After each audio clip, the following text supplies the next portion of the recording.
A Crimeia foi a vitrine de poder de Vladimir Putin, mas essa vitrine agora está desmoronando. A península tornou-se um centro de incerteza, privação e cerco logístico para mais de 2 milhões de pessoas. A evidência mais recente e assustadora dessa transformação ocorreu em 28 de janeiro. Enquanto a Crimeia era abalada por ataques, a ponte de Kerch, que conecta a Rússia ao continente, foi completamente fechada. Este não é um simples fechamento de ponte ou uma interrupção temporária do tráfego. A ponte de Kerch é a tábua de salvação da península. Fechar a ponte arrisca interromper todo o sistema, desde a saúde até o transporte e a entrega de necessidades básicas. As raízes desse risco, na verdade, remontam muito antes de 28 de janeiro a decisões tomadas pelo Kremlin por medo. Em 26 de dezembro de 2025, a Rússia desenvolveu um reflexo de pânico em resposta à ameaça de sabotagem da Ucrânia. Um total de 212 postos de controle adicionais foram instalados nas estradas que levam à ponte de Kerch. Essas medidas visavam buscar e inspecionar 17.520 veículos por dia. Esta prática paralisou o tráfego na ponte, estendendo as filas de caminhões por horas. As medidas em andamento, combinadas com o fechamento total de 7 horas em 28 de janeiro, criaram uma estrangulação logística. Veja as enormes filas de ônibus que se formaram na Praça Nakhimov. Essas filas não eram apenas uma espera para pessoas incapazes de chegar ao trabalho. Eram um retrato da impotência de uma população sem para onde escapar. No entanto, isso era apenas a ponta do iceberg. Os eventos não afetaram apenas a vida civil. O fechamento da ponte poderia causar uma desaceleração séria na cadeia de transporte. Este gargalo logístico também coloca os equilíbrios de mercado dentro da Crimeia em um ponto delicado. A possibilidade de uma interrupção dos envios de mercado pode levantar a questão entre o público. O que acontecerá com a segurança alimentar se a ponte fechar completamente? E uma tendência é o acúmulo de estoques. A capacidade limitada das balsas e a variabilidade das condições de inverno transformam a autossuficiência da península em uma grande incógnita estratégica. O aspecto mais perigoso dessas interrogações surge quando combinado com os problemas crônicos de combustível e água da Crimeia. Ao longo de 2025, os ataques sistemáticos da Ucrânia a refinarias e depósitos de combustível russos já haviam causado uma grave escassez de combustível na península, tanto que em setembro de 2025, os preços da gasolina e do diesel foram congelados. Um limite de 30 litros de combustível por pessoa foi imposto aos motoristas. Olhe para esta imagem. Um homem na Crimeia está roubando gasolina do carro do vizinho.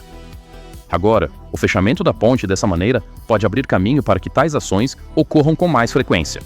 Essas imagens destroem a ilusão que o Kremlin tem tentado construir por anos. Tudo está normal na Crimeia. A completa estabilidade. Filas nos postos de gasolina se estendem por quilômetros. Gasolina AI-95 e diesel estão completamente esgotados em muitos distritos. Em grandes cidades como Simferopol, a gasolina agora é vendida apenas com cupons ou cartões. Motoristas estão desesperadamente perguntando: onde há combustível? Em grupos de chat locais, enquanto os preços dispararam para 90 rublos. Se a logística de uma península depende unicamente do transporte rodoviário, e esse transporte rodoviário é constantemente alvo, então essa região deixa de ser um espaço de vida sustentável. É um gueto isolado. A crise da água é a parte mais sombria do quadro. Após a destruição da barragem de Kakhovka, o norte da Crimeia já estava sucumbindo à seca, e o setor agrícola estava à beira do colapso. Em um momento em que os níveis dos reservatórios caíram a níveis críticos, petroleiros transportando água ou equipamentos de purificação de água de fora, ficando presos na ponte, poderiam transformar a crise humanitária em uma catástrofe. A contagem regressiva começou no paraíso turístico de Alushta. Restam apenas 85 a 90 dias de água. Em cidades lotadas como Sevastopol e Simferopol, as torneiras são abertas apenas por algumas horas por dia. As pessoas estão preocupadas não apenas com combustível, mas também com água limpa. Essa situação prova que a propaganda da Rússia sobre o desenvolvimento da Crimeia desapareceu, substituída por uma luta pela sobrevivência. Do ponto de vista militar, o cenário é um pesadelo completo para o Kremlin. Mais de 60 mil soldados russos também estão enfrentando a mesma seca. Cada soldado precisa de uma média de 80 a 100 litros de água por dia para necessidades básicas, como beber, higiene, preparação de alimentos e resfriamento de equipamentos. No entanto, a quantidade de água que pode chegar a algumas bases militares na Crimeia é limitada a apenas 20 a 30 litros por dia, e essa quantidade, muitas vezes, só pode ser transferida para os centros de comando, não para toda a unidade. Isso significa que uma unidade de 1.000 soldados recebe apenas 30 litros de água. Mas a sede não é o único pesadelo para os soldados russos. As unidades russas na frente sul, particularmente ao longo das linhas de Zaporizhia e Kherson, dependem fortemente das linhas de abastecimento que passam pela Crimeia para munição, equipamento de inverno e combustível. Quando os trens param, a artilharia na frente fica silenciosa. Quando os caminhões ficam presos na ponte, os tanques ficam sem combustível. Uma interrupção de 7 horas pode se transformar em dias de escassez de munição na frente. Este é o gênio estratégico da Ucrânia, paralisando logisticamente os soldados russos antes de matá-los na frente. Com o fechamento da ponte, é apenas uma questão de tempo, até que as operações militares da Rússia no sul sofram sérias interrupções e grandes lacunas apareçam em suas linhas defensivas. Além disso, a exposição da ponte a controles e fechamentos tão rigorosos está erodindo a reivindicação da Crimeia de ser um centro de turismo e vida. A península está agora se tornando um fardo estratégico. A economia russa está queimando bilhões de rublos todos os dias para manter esta ponte aberta e alimentar a região. Mas o resultado é mais pânico, mais filas e mais perdas militares. Então, por que a ponte, a tábua de salvação da Crimeia, ficou fechada por horas? Um exame da cronologia dos eventos e dos detalhes técnicos revela que esta foi uma operação altamente coordenada e em várias camadas pelas forças de defesa ucranianas. O Ministério da Defesa russo tentou minimizar a situação dizendo: derrubamos mais de 10 Vants. No entanto, dados do campo e imagens de satélite apontam para uma realidade muito mais devastadora. A cadeia de eventos começou nas primeiras horas de quarta-feira, 28 de janeiro. As autoridades de ocupação russas fecharam imediatamente a ponte da Crimeia para o tráfego. Este foi o momento em que a primeira inteligência de um grande ataque aéreo iminente foi recebida. No entanto, os sistemas de defesa aérea russos se mostraram inadequados para deter a ameaça que se aproximava. De acordo com relatórios do Grupo de Monitoramento do Vento da Crimeia, explosões simultâneas começaram a ser relatadas em diferentes pontos da península. O centro do ataque foram as bases mais estratégicas da Força Aérea Russa na Crimeia, Belbek, Saki e Kasha. Exatamente às 7 horas e 39 minutos, horário de Kiev, 2 explosões muito fortes foram ouvidas na área da base aérea de Belbek, perto de Sevastopol. Belbek é uma das instalações militares mais críticas que protegem o espaço aéreo da Crimeia, onde a Rússia posiciona seus caças Su-27 e Su-30. As explosões aqui mostram que a Ucrânia está mirando não apenas a ponte, mas também o guarda-chuva aéreo que a protege. Não apenas Belbek, mas a base aérea de Saki em Novofedorovka também foi atacada.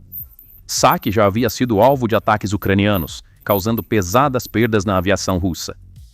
Explosões também foram ouvidas perto do Cabo Fiolent durante toda a noite. O Cabo Fiolent é um ponto estrategicamente vital, onde estão localizados os sistemas de guerra eletrônica e as estações de radar de longo alcance da Rússia. Atacar esta área faz parte da estratégia da Ucrânia para cegar os olhos da Rússia, permitindo que seus drones e mísseis se movam mais livremente nos céus da Crimeia. Além disso, um ataque poderoso ao campo de aviação de Kasha foi relatado por volta da meia-noite. Kasha é uma base para helicópteros e aeronaves de patrulha marítima, pertencentes à frota do Mar Negro da Rússia. Esses ataques simultâneos indicam que a Ucrânia está usando a tática de ataque de saturação, ou seja, sobrecarregar os sistemas de defesa aérea russos ao travá-los em múltiplos alvos simultaneamente, permitindo que os mísseis de ataque principal penetrem o escudo de defesa. As autoridades russas declarando uma ameaça de drones em toda a península e ativando alertas de ataque aéreo confirmam a escala do ataque.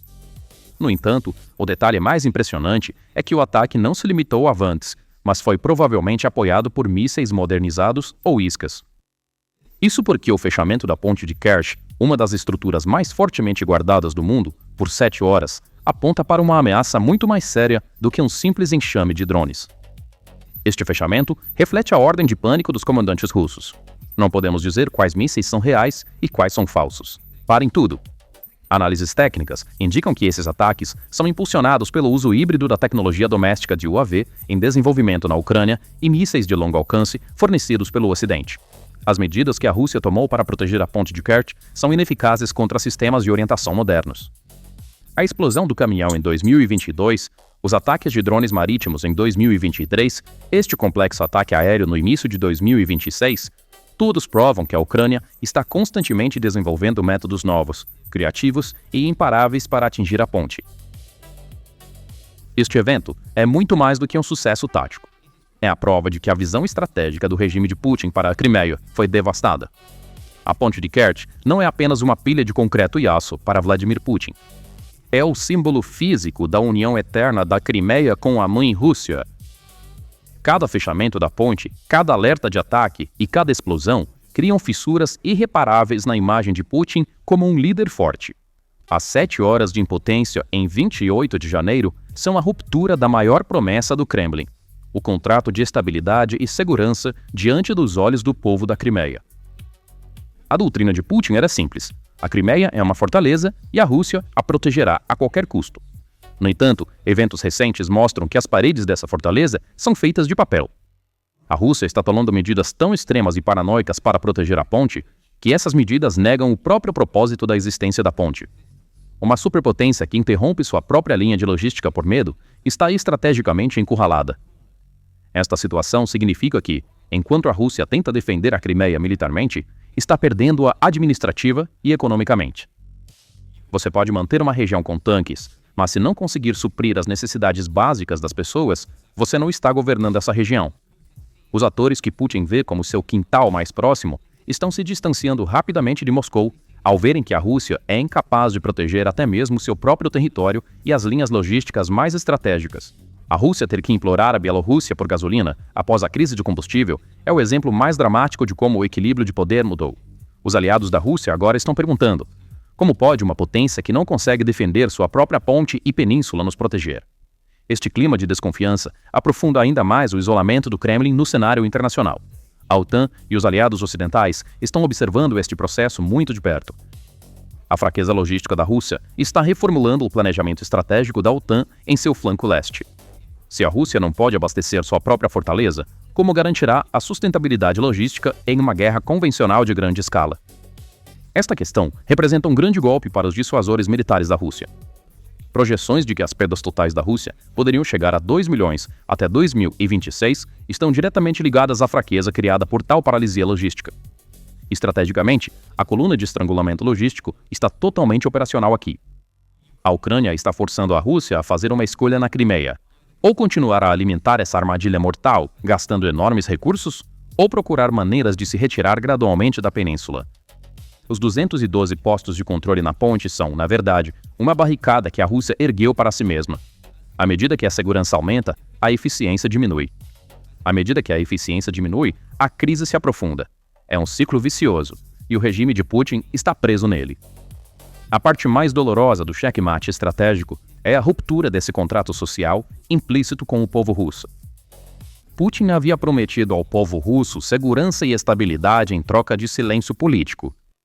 No entanto, o pânico civil na Crimeia, as filas de ônibus nas ruas de Sebastopol e as luzes que se apagam mostram que este contrato já não tem peso algum. As atividades crescentes dos grupos de resistência tártaros na Crimeia e das redes locais de sabotagem são prova de que a Rússia também perdeu a península internamente.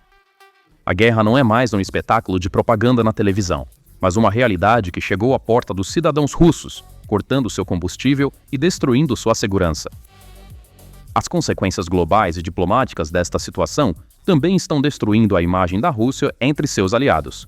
Os atores que Putin vê como seu quintal mais próximo estão se distanciando rapidamente de Moscou, ao verem que a Rússia é incapaz de proteger até mesmo seu próprio território e as linhas logísticas mais estratégicas. A Rússia ter que implorar a Bielorrússia por gasolina após a crise de combustível é o exemplo mais dramático de como o equilíbrio de poder mudou.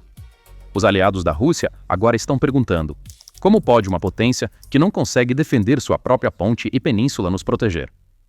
Este clima de desconfiança aprofunda ainda mais o isolamento do Kremlin no cenário internacional. A OTAN e os aliados ocidentais estão observando este processo de perto. A fraqueza logística da Rússia está reformulando o planejamento estratégico da OTAN em seu flanco oriental. Se a Rússia não pode abastecer sua própria fortaleza, como garantirá a sustentabilidade logística em uma guerra convencional de grande escala? Esta questão representa um grande golpe para a dissuasão militar da Rússia. Projeções de que as perdas totais da Rússia poderiam chegar a 2 milhões até 2026 estão diretamente ligadas à fraqueza criada por tal paralisia logística. Estrategicamente, a coluna de estrangulamento logístico está totalmente operacional aqui. A Ucrânia está forçando a Rússia a fazer uma escolha na Crimeia: ou continuar a alimentar essa armadilha mortal, gastando enormes recursos, ou procurar maneiras de se retirar gradualmente da península. Os 212 postos de controle na ponte são, na verdade, uma barricada que a Rússia ergueu para si mesma. À medida que a segurança aumenta, a eficiência diminui. À medida que a eficiência diminui, a crise se aprofunda. É um ciclo vicioso e o regime de Putin está preso nele. A parte mais dolorosa do checkmate estratégico é a ruptura desse contrato social implícito com o povo russo. Putin havia prometido ao povo russo segurança e estabilidade em troca de silêncio político. No entanto, o pânico civil na Crimeia, as filas de ônibus nas ruas de Sebastopol e as luzes que se apagam mostram que este contrato já não tem peso algum. As atividades crescentes dos grupos de resistência tártaros da Crimeia e das redes locais de sabotagem são prova de que a Rússia também perdeu a península internamente. A guerra não é mais um espetáculo de propaganda na televisão, mas uma realidade que chegou à porta dos cidadãos russos, cortando seu combustível e destruindo sua segurança. Cada luz que se apagou na ponte de Kerch simbolizou o desvanecimento do controle do Kremlin sobre a Crimeia. Aquele silêncio profundo de 7 horas foi o grito mais alto da falência logística e militar da Rússia. A ponte que Putin chamou de intocável não é mais uma tábua de salvação para o exército russo, mas um laço em torno de seus pescoços. Não há combustível, não há água e não há paz restante na Crimeia. Tudo o que resta são promessas quebradas e um colapso iminente. A cegueira estratégica é completa. Os olhos do urso estão agora totalmente fechados. A Crimeia já não é um porto, é uma sepultura cavada pelas próprias mãos da Rússia. Este vídeo nos lembra daquele fim inevitável sob as luzes que se apagam. Não há lugar seguro. A guerra chegou à sua casa, à sua linha mais estratégica. Então, quais são seus pensamentos sobre este assunto? Compartilhe seus pensamentos nos comentários. Não se esqueça de se inscrever no canal e ativar as notificações para ficar atualizado sobre as novas análises da PPR Global. Obrigado por nos escolher.